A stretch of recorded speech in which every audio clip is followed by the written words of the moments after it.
The next subsidiary book that we can prepare. We know by now how to prepare the purchase book and the sales book, and now I will teach you to prepare one return book. Then you can prepare both purchase return and sales return book, and the last book will be the journal. Cash book has an entire chapter, and there you will learn to prepare a cash book that will finish the chapter of your subsidiary book. So let's start.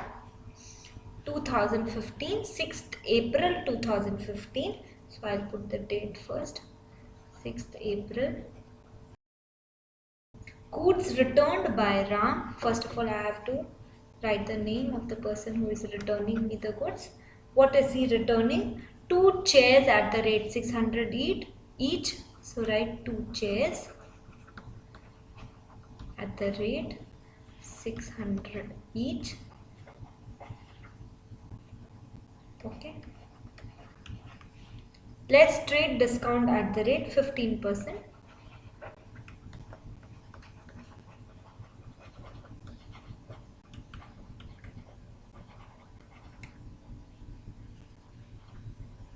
At the rate 15%.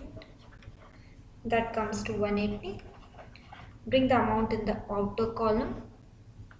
That will be 1020. Okay. Our next transaction, 20th April.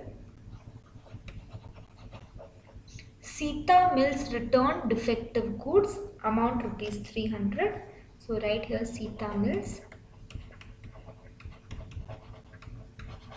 Details is not given, so no need to write anything here. And directly come into the amount column. It is 300, and that finishes our sales return book on 30th April. I have to make the total on the month end. Sales return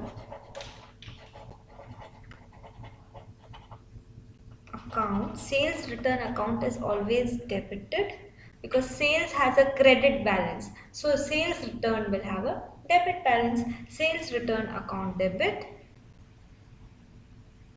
1320.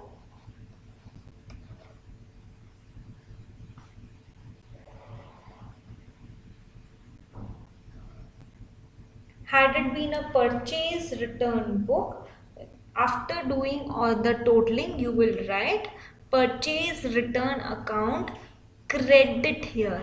Credit here, because as purchase account is debit, the purchase return account has to be always credited. Now let's move to the journal.